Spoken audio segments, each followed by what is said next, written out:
Então, senhora, neste exato momento eu estarei mandando para o seu e-mail de cadastro uma ficha para que você preencha com todas as opressões sociais que você sofre.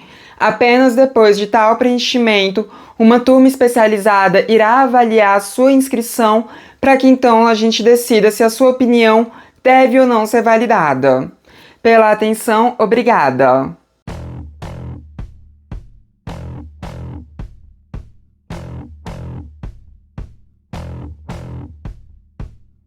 Oi, gente, tudo bom? Então, hoje a gente vai aqui falar sobre Maria Rita Kell, sobre o local de cálice dela e o local de fala, e sobre tudo isso que aconteceu, essa crítica aos movimentos identitários que ela fez na TV Brasil e que gerou uma onda de comentários. Alguns comentários bem incisivos e bem depreciativos, alguns comentários só pontuando alguns equívocos na fala dela.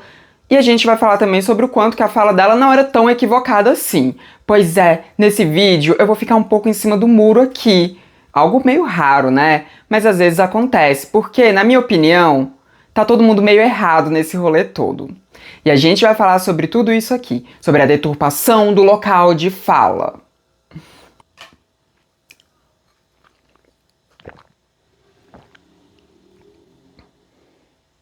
Caso você não saiba, Maria Rita Kell é uma psicanalista brasileira que é filha de europeus.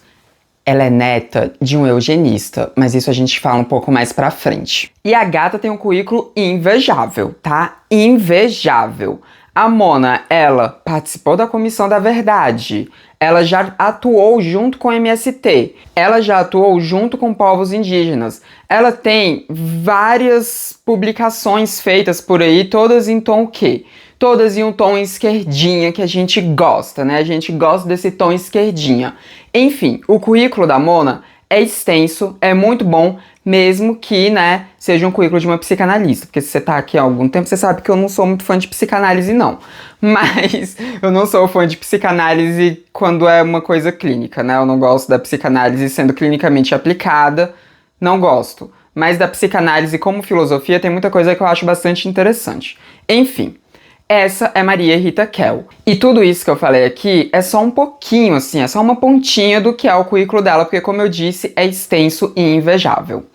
E ela foi dar uma entrevista pro Leandro Demore na TV Brasil, no programa cujo qual eu esqueci o nome neste exato momento, mas estarei olhando. Dando a Real. No programa Dando a Real da TV Brasil. Nessa entrevista, né, o Leandro abordou vários assuntos ali com a Maria Rita Kell. E um deles, que foi o que pipocou, foi o que fez muita gente ficar irritada com ela, foi quando ela falou sobre a questão do local de fala. Mas a gente precisa voltar em 2020, ou seja, 5 anos atrás, quase 5 anos atrás, né, para poder conversar sobre o que ela falou agora. Porque o que ela disse agora foi só um reforço de um posicionamento dela de 2020. No dia 10 de agosto de 2020, Maria Rita Kell estava publicando no site A Terra Redonda um texto que é um pouquinho extenso, mas nem tanto, enfim, um texto cujo título era Local de Cálice. Quer dizer, era lugar de cálice, na verdade. Enfim, o texto, que é bastante interessante, começa da seguinte forma. O que seria da democracia se cada um de nós só fosse autorizado a se expressar em relação a temas concernentes à sua experiência pessoal? O que seria do debate público? E ao longo desse texto, que eu não vou ler aqui para vocês, mas vai estar linkado aqui embaixo, a Maria Rita Kell, ela discorre algumas críticas ao movimento negro unificado, a Djamila Ribeiro também, e ao conceito de local de fala, que é um conceito que a Djamila foi responsável por popularizar aqui no Brasil. E ela discorre todo esse texto falando sobre o quanto que pessoas brancas e pessoas negras, elas têm direitos iguais, mesmo que não sejam socialmente iguais, e mesmo que a gente tenha toda uma lógica racista no nosso país. É importante ressaltar isso. Que a Maria Rita Kell, em nenhum momento ela nega isso, em nenhum momento ela nega que o Brasil é extremamente racista, em nenhum momento ela faz uma negação dos fatos óbvios. Ela não faz isso. Enfim, Nesse texto, ela discorre o quanto que nós temos os mesmos direitos, inclusive direito de liberdade de expressão. Inclusive, a gente tem que ter direito a criticar outras pessoas que fazem parte de grupos minoritários, mais especificamente sobre pessoas negras, porque a crítica dela estava sendo feita ao Movimento Negro Unificado e a Djamila Ribeiro, mais especificamente. Ao longo do texto, ela discorre o quanto que essa ideia de local de fala está sendo usada para fazer com que várias pessoas não possam opinar, para que várias pessoas não tenham direito à opinião, para que a opinião de várias pessoas sejam invalidadas por elas não fazerem parte desses grupos minoritários. A Maria Rita Kell, ela fala o tempo inteiro sobre esse problema dentro do identitarismo e sobre como o identitarismo acaba rompendo com a conversa, com o diálogo que deveria estar sendo construído no Brasil inteiro e faz com que esse diálogo esteja sendo construído em pequenos nichos e não esteja, de fato, sendo expansivo. Ou seja, ela estava criticando o fato de que apenas pessoas negras pudessem falar sobre questões raciais ou que apenas pessoas negras pudessem criticar outras pessoas negras. O texto dela tem esse ponto. Mas o texto dela é realmente muito bem construído. Eu falando assim, parece que é um texto bem merda, né? Mas não é um texto bem merda, não. Ele é realmente bem construído e tem muita coisa ali que eu acho que é bastante válida do que ela critica, sim.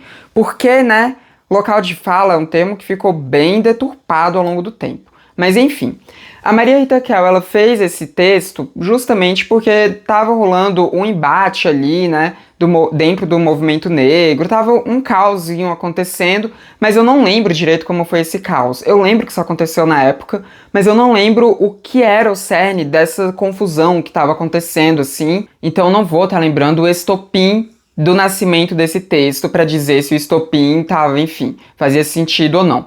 Mas agora eu quero falar com vocês sobre essa questão do local de fala, para depois a gente falar um pouco sobre o que a Maria Rita disse lá na TV Brasil.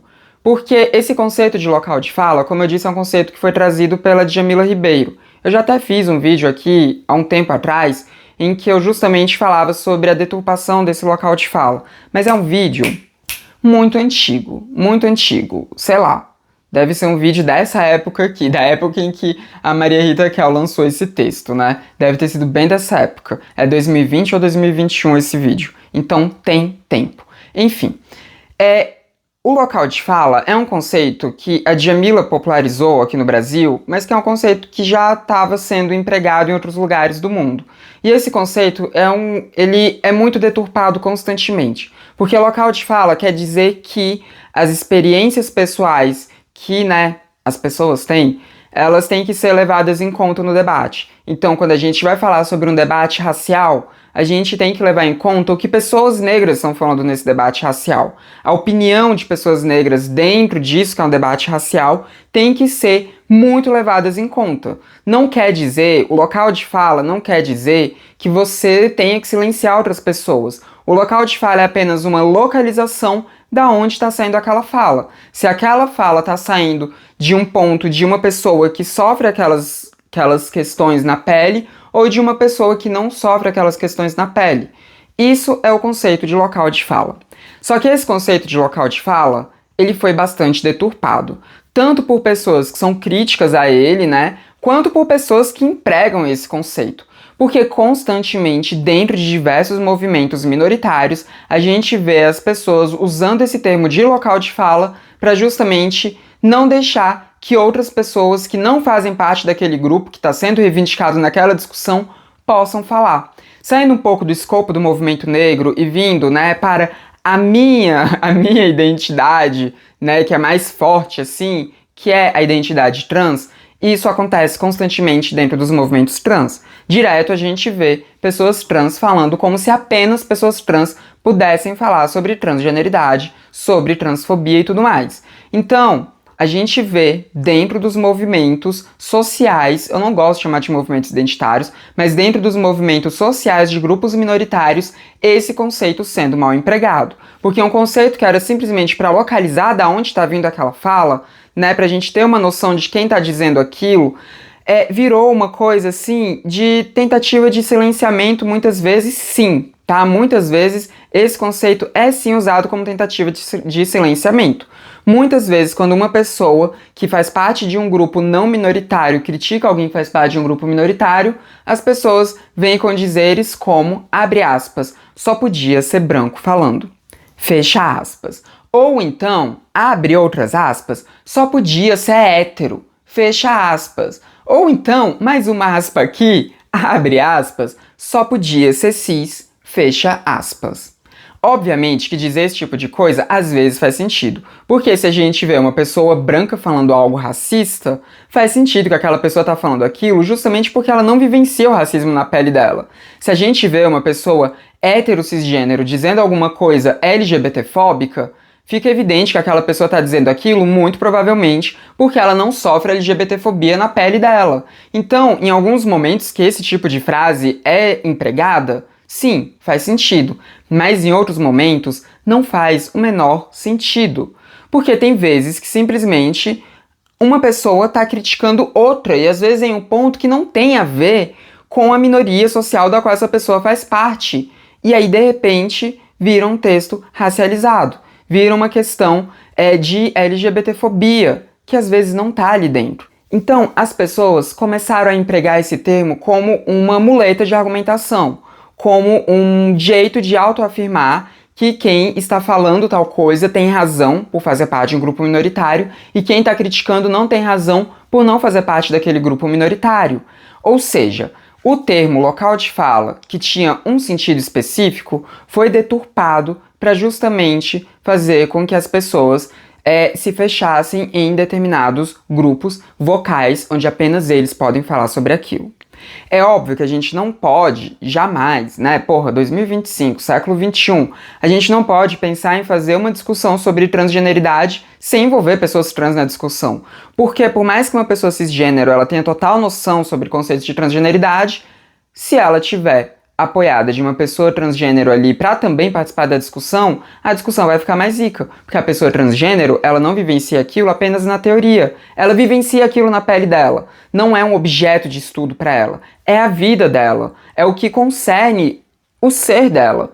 Então faz todo sentido que essas pessoas estejam dentro dos debates, assim como faz todo sentido que pessoas negras estejam dentro de debates raciais, que os debates raciais não sejam feitos apenas por pessoas branquelas como eu. Então, obviamente, que o local de fala, ele tem o seu valor e ele tem que ser levado para esses conceitos. A gente não vai falar sobre determinado assunto sem envolver o grupo-alvo desse assunto também. Até porque, senão, corre muito risco da gente acabar falando sobre esse assunto de forma rasa e não pensando em determinados pontos que precisam ser levados em conta. Então, nesse sentido, faz sentido.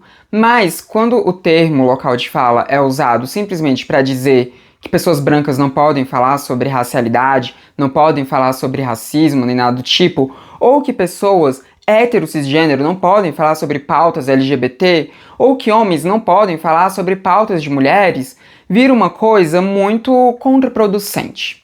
E eu digo que se torna uma coisa contraproducente porque a nossa luta enquanto grupos minoritários é para mudar a sociedade para que nós paremos de sofrer discriminação. Ou seja, a gente quer tornar esse mundo racista, LGBTfóbico, capacitista e misógino que a gente vive em um mundo que seja antirracista, anticapacitista, anti-LGBTfóbico e também antimisógino. A gente quer um mundo que seja mais feminista, um mundo que seja mais LGBT-friendly, um mundo que seja mais antirracista. A gente quer construir um mundo que não tem essas opressões. Se a gente quer construir esse mundo que não tem essas opressões, a gente vai precisar, obviamente, envolver os homens brancos, heterossexuais, cisgêneros, sem deficiência nessa discussão. Eles precisam estar juntos dessa discussão. Eles precisam compreender tudo que nós passamos e precisam também levar isso para a vida deles. E levar isso para a vida deles inclui eles estarem inseridos nos debates, sim. Inclui eles estarem falando sobre as nossas demandas, sim. Até porque a gente não está em todos os lugares, né? Eu falo muito por pessoas trans, principalmente nesse ponto, porque nós somos uma minoria não apenas social, mas numérica também. A maioria das pessoas do Brasil nunca viu uma pessoa trans em sua vida. No máximo viu na televisão, mas nunca viu uma pessoa trans na sua vida, nunca conviveu com uma pessoa trans na sua vida. A gente convive constantemente na sociedade com pessoas negras que compõem, né, mais da metade da população brasileira. A gente convive, quer dizer, né, nem todo mundo convive, porque tem muita gente que tá tão fechada em uma bolha de classe alta, totalmente fora da realidade, que não convive com pessoas negras. Mas de um modo geral, a maioria das pessoas brancas no nosso país convive com pessoas negras em inúmeros contextos. Como eu disse, mais da metade da população é composta por pessoas negras. Nós vivemos em uma sociedade em que todo mundo convive com mulheres, né? Mulheres compõem metade também das pessoas viventes no mundo. E a gente também tem diversas vezes contato com pessoas com deficiência. Às vezes não convive, mas tem contato. Com pessoas trans, geralmente as pessoas cisgênero não têm contato mesmo. Até porque a gente está falando de uma população que compõe de 1 a 2% da população mundial. Então é muito fácil alguém passar a vida inteira sem nunca ter visto uma pessoa trans pessoalmente. Então, se eu quero combater a transfobia, eu não posso estar falando apenas dentro do meu grupo fechado. Eu não posso estar apenas sendo eu e as minhas e os meus iguais falando sobre transfobia. Eu preciso que as pessoas cisgênero também estejam falando sobre transfobia. Seja em internet, seja dentro de movimentos sociais, seja dentro das suas empresas em que elas trabalham, seja dentro dos órgãos públicos em que elas trabalham, seja dentro das suas famílias, seja em todo lugar da sociedade. Porque eu, as minhas iguais e os meus iguais, dificilmente vão chegar nesses locais da sociedade.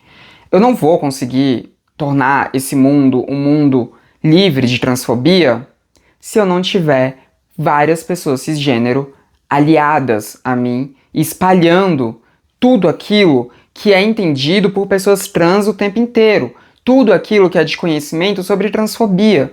O que eu falo aqui no YouTube, aqui nessa plataforma que você está assistindo, você tem que passar para frente. Não só levando o meu vídeo para mais pessoas e falar, olha, assiste o vídeo dessa travesti maluca aqui, mas também conversando com as pessoas que têm ao seu redor, falando sobre transfobia com as pessoas que têm ao seu redor, falando sobre a desumanização que acontece com pessoas trans, falando sobre os problemas enfrentados por pessoas trans. Então eu preciso que você, que é uma pessoa cisgênero, que está aqui assistindo esses vídeos, que está aqui inscrito no canal, que está aqui acompanhando essas discussões, eu preciso que você fale sobre isso que está aqui. Eu não preciso que você guarde isso que está sendo dito para você e pronto. Não, eu preciso que você fale, que você externalize, que você não tenha medo de ferir um local de fala. Eu preciso que você não se incomode muito com esse conceito de local de fala quando você vai falar com outras pessoas que também são cisgênero. Eu preciso que você fale sobre transfobia na sua vida. Eu preciso disso. Todas as pessoas trans precisam disso. A gente precisa que vocês nos ajudem a construir essa sociedade em uma sociedade livre de transfobia. E isso eu falei aqui concentrado em transgeneridade, mas isso serve também para os homens que estão ouvindo o que feministas estão dizendo, que eles também levem isso para suas rodinhas de homens. A gente precisa que pessoas brancas que estão ouvindo o que pessoas negras estão dizendo, levem os debates que são feitos por pessoas negras para suas rodinhas de pessoas brancas. A gente precisa que pessoas que não têm deficiência também falem sobre o que pessoas que têm deficiência estão falando dentro das suas rodinhas de pessoas que não têm deficiência. A gente precisa disso. A gente precisa dessa capilaridade. Então, se a gente ficar muito centrado em ficar falando apenas de nós para nós, a gente não vai conseguir fazer isso. Então, a gente não pode deixar que esse conceito de local de fala continue sendo tão deturpado como ele tem sido desde a publicação daquele livro da Djamila Ribeiro.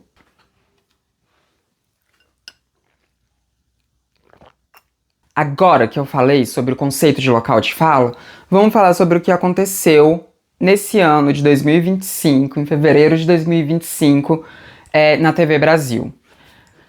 A entrevista que a Maria Rita Kell concedeu para o Leandro Demore, ela, né, como eu disse, tiveram algumas coisas ali que foram tratadas e teve esse ponto, né?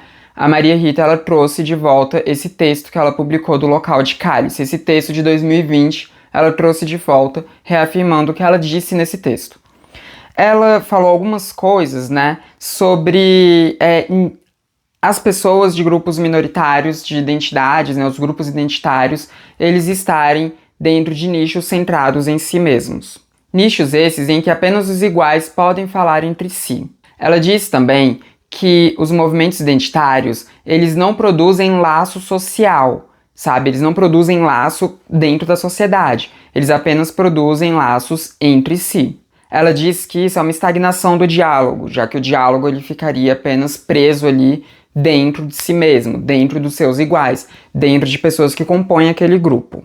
Bom, antes de seguir para outros pontos que ela abordou, eu quero falar com vocês sobre essa questão do lastro social, né, desse termo do movimento identitário. Eu não gosto desse termo de movimento identitário. Eu já fiz vídeo aqui com vocês falando sobre isso, né, falando sobre essa questão do identitarismo. Meu Deus do céu, minha garganta resolveu dar ruim agora.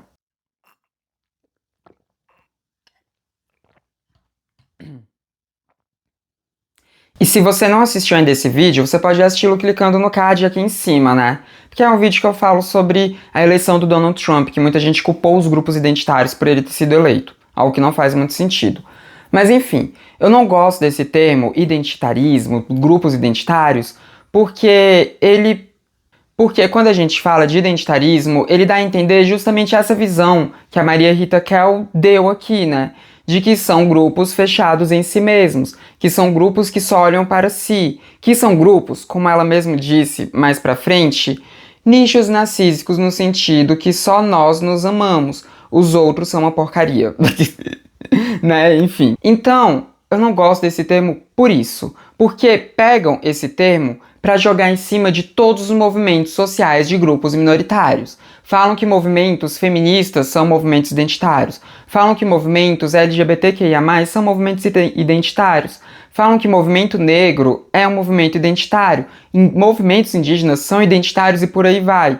Isso não é verdade. Porque se for pegar essa lógica, essa visão do que é um movimento identitário, os nossos movimentos não são nada identitários. Os nossos movimentos são movimentos sociais de grupos minoritários. Porque a gente está falando de movimentos sociais de mulheres, né, no caso de movimentos feministas, que estão inseridas na sociedade, que estão tentando mudar a sociedade. Quando a gente fala de movimentos LGBTQIA+, a gente também está falando de movimentos de pessoas que estão inseridas na sociedade e tentando modificar a sociedade. Pessoas negras nem se fala. Pessoas negras foram escravizadas durante uma boa parte aí da existência desse país e elas têm transformado esse país, elas têm tido êxito em transformar esse país, por mais que esse país ainda seja extremamente racista.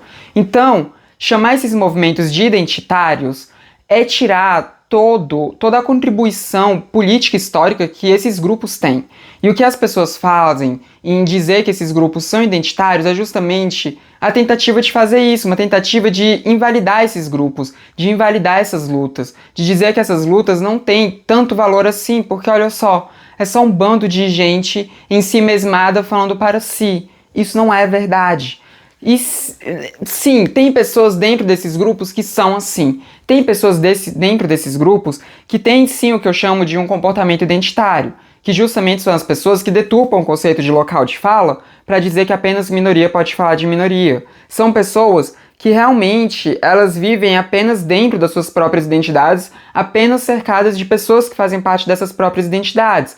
São pessoas que enxergam qualquer pessoa que não tem aquela mesma identidade delas como um inimigo social. São pessoas que realmente olham para pessoas brancas e acham que todas as pessoas brancas são inimigas. Que olham para pessoas heterocisgênero e acham que toda pessoa heterocisgênero é inimiga. Que olham para pessoas que são homens e acham que todo homem é inimigo. Isso não é verdade, não é assim, tá? Os movimentos sociais não agem dessa forma. Algumas pessoas que fazem parte dos movimentos sociais, sim, agem dessa forma. Mas os movimentos políticos em si não costumam agir dessa forma. Não costumam. Pode ter um ou outro coletivo que tem esse tipo de comportamento. Não é regra.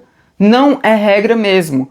A maioria de nós que está fazendo política, a maioria de nós que está compondo os movimentos políticos, que vem desses grupos sociais minoritários, está fazendo isso de uma forma bastante responsável, está fazendo isso de uma forma integrativa com o restante da sociedade.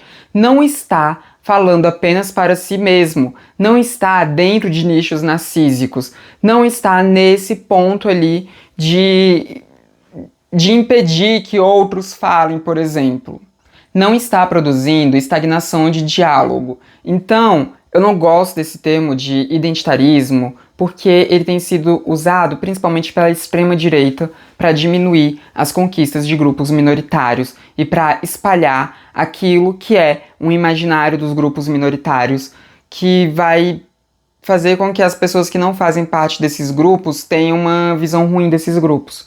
E muito da esquerda tem adotado cada vez mais, né, esse termo identitarismo para classificar grupos minoritários. Isso tem sido cada vez mais presente. Quem nunca viu gente de esquerda dizendo que a esquerda deveria abandonar os grupos identitários e focar apenas nas classes trabalhadoras, nos problemas da classe trabalhadora, ignorando que mulheres também compõem a classe trabalhadora, que LGBTs também compõem a classe trabalhadora, que pessoas negras também compõem a classe trabalhadora, que pessoas com deficiência também compõem a classe trabalhadora, e por aí vai.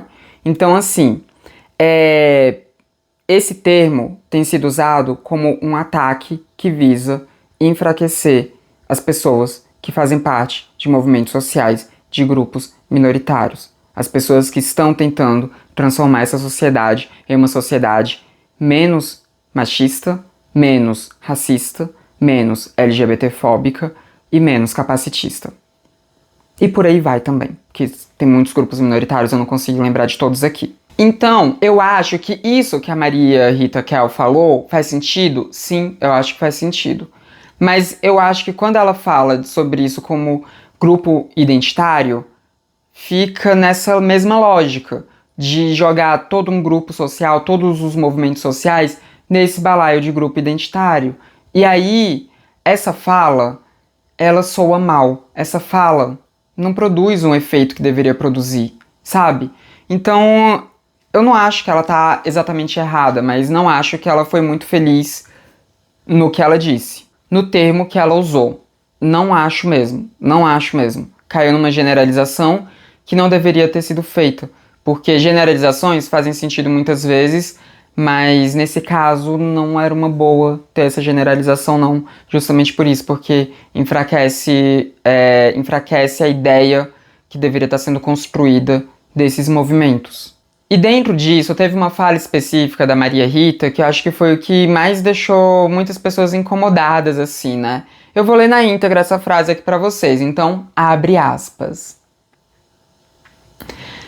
Eu posso, mulher de classe média, descendente de alemão, branca, posso criticar um negro se ele estiver espancando o filho dele, por exemplo. Fecha aspas. E aí depois ela diz, né? Ele pode até falar que eu não posso me meter na vida dele, e aí nisso eu posso dizer que nesse sentido eu poderia, né? Virou um argumento válido ali que a gente pode entrar em discussão. Mas o que não poderia nesse caso, né? Ela completa, mas o que não poderia é ele dizer que ela não pode criticar ele por ela ser branca. Até porque ele estaria espancando o filho dela. Bom, isso daí eu entendo muito o que ela quis dizer, tá? Porque, como eu disse, tem pessoas que pegam esse ponto aí, né, de, você é uma pessoa branca, então você não pode nunca criticar uma pessoa que é negra, e tornam isso uma máxima, e usam isso o tempo inteiro, né? E também a gente sabe que tem pessoas LGBT que também fazem isso. Você não pode criticar tal pessoa LGBT porque você é uma pessoa hétero cisgênero. Gente, tiveram pessoas que falaram que as pessoas estavam criticando a Sofia lá. A Sofia, o nome dela? Até esqueci. A Gascon, né, de Emília Pérez. Teve gente que disse que ela só estava sendo criticada daquele jeito porque ela é uma mulher trans e as pessoas são transfóbicas, sendo que, velho, a bicha tinha...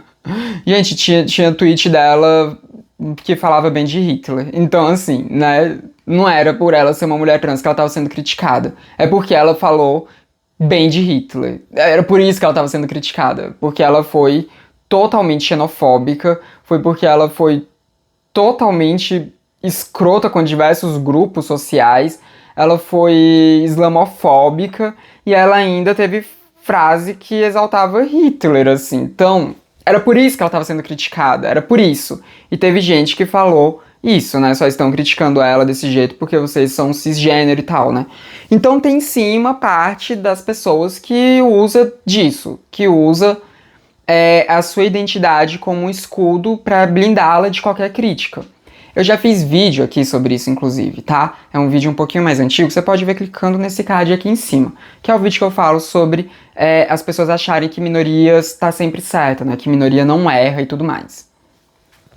Enfim, eu acho que essa frase dela tem um sentido? Tem. Mas ao mesmo tempo, teve muita gente que viu que essa frase dela reforçava um estereótipo, que é o estereótipo do homem negro violento. E bom, eu não tenho muito como discordar, porque de fato cai nisso. Eu não acho que foi a intenção dela, eu não acho que isso seja nem de um ponto de vista que ela ache que homens negros são violentos, eu não acho. Mas de fato, né, pode cair nesse ponto mesmo, pode cair nesse escopo, então eu concordo com essa parte aí da crítica, tá? Então, nessa crítica a ela, eu concordo que ela poderia ter escolhido algo diferente, né, pra poder fazer essa exemplificação dela. Acho que a escolha não foi muito boa, né, a escolha que ela usou ali pra exemplificar não foi muito boa, não. Mas, de tudo isso que aconteceu, agora eu quero entrar na questão do cancelamento, né? Porque tudo isso que a Maria Rita ela fala é justamente em tom de crítica a isso que se tornou a cultura do cancelamento, que tá cada vez mais embaixo essa cultura do cancelamento, né? Mas que em 2020 ainda estava muito em alta, e ela estava falando sobre isso, né? Quando ela fez aquele texto lá do Lugar de Cálice, né? Então, isso tudo pauta nesse ponto. E tentaram puxar um cancelamento dela. Fizeram isso em 2020 e retornou agora. Que é o ponto de... Ela tá falando isso porque ela é branca, né? Então, um checkzinho ali, né? E também o ponto de... Ela está falando isso porque ela é filha de um eugenista. O sobrenome dela é Kell, que é um sobrenome alemão. Ela mesma disse que ela é descendente de alemão. O avô dela era Renato Kell. Renato Kell, ele é conhecido como o pai da eugenia brasileira, porque ele tinha essa visão da boa raça, ele tinha essa visão de sangues que eram melhores do que outros sangues. Ele tinha essa visão eugenista de que pessoas brancas seriam melhores do que pessoas negras, do que pessoas de qualquer outra raça existente no mundo. Essa visão de que pessoas negras são inferiores. Ele tinha essa visão, ele espalhava essa visão.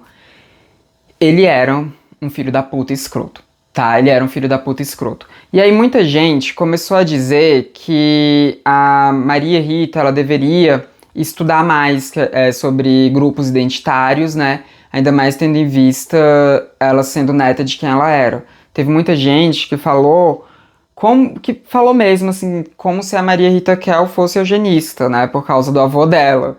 E assim, gente, vamos lá, né? Vamos lá. A Maria Rita, ela se beneficia de alguma forma dessa descendência dela? Obviamente, né?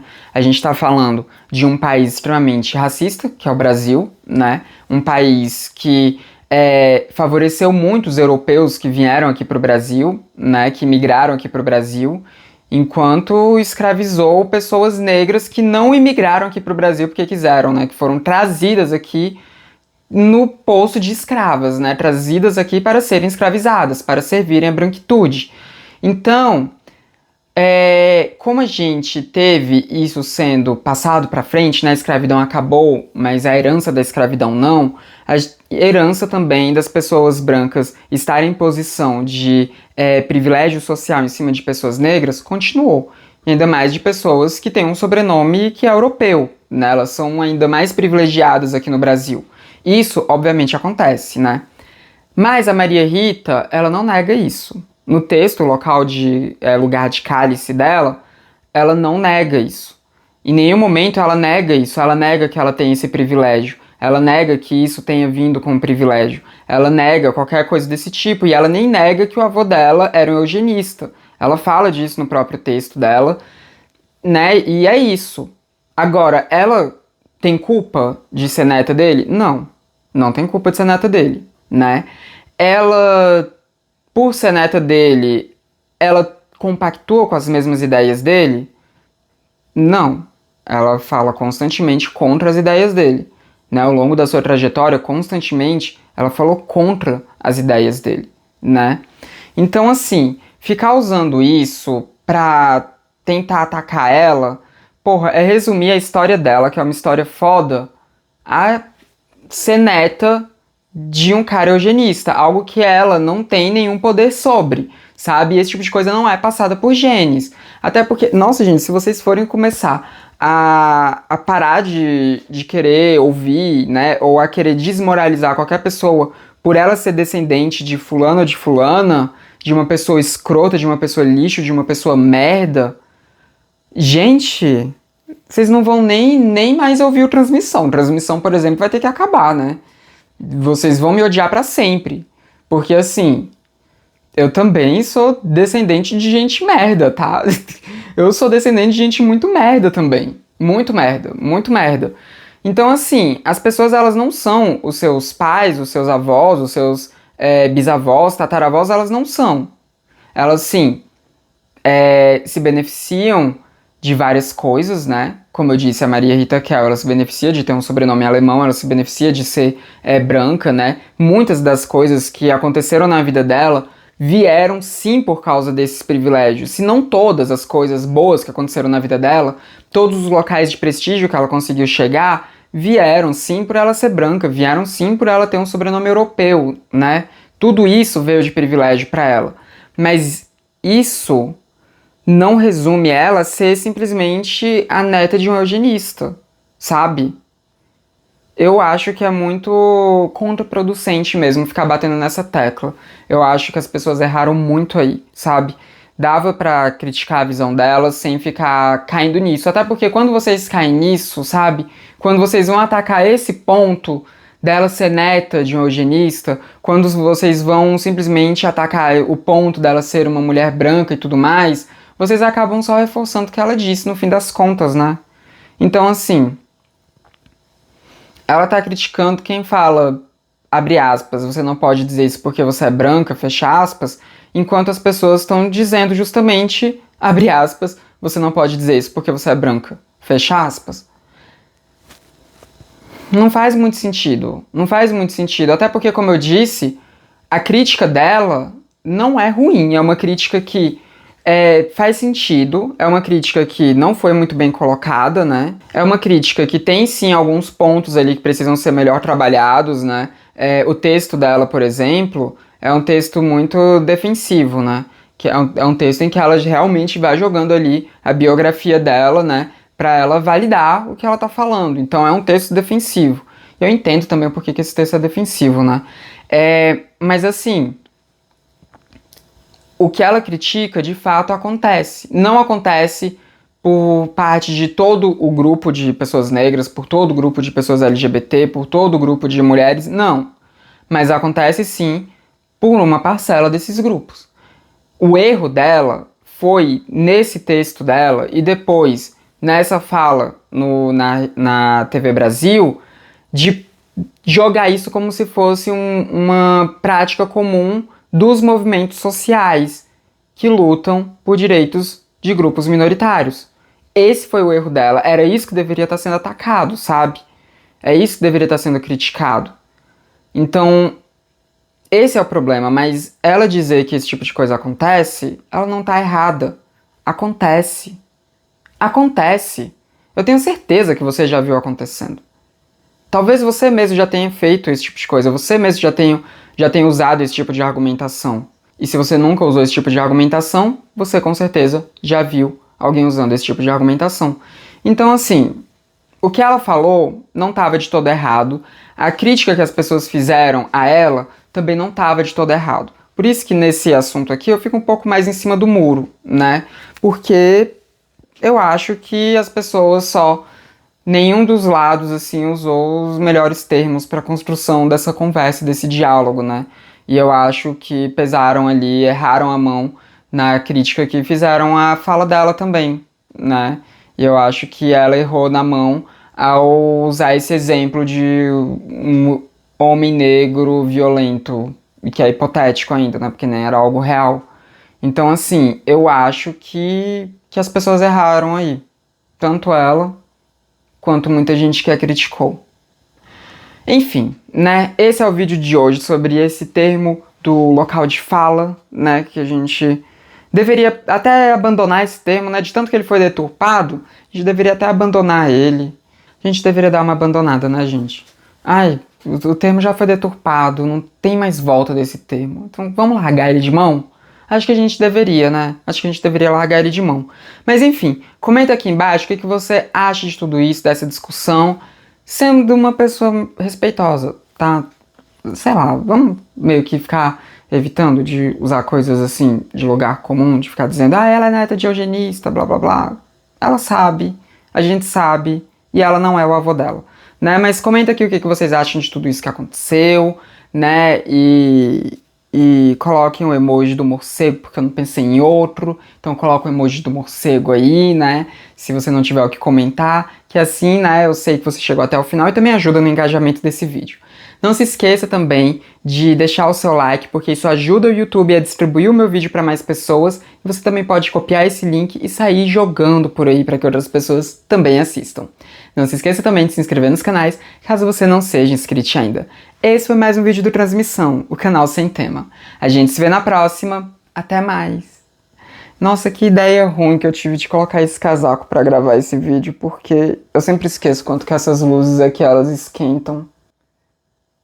Não tava quente quando eu sentei aqui, agora tá.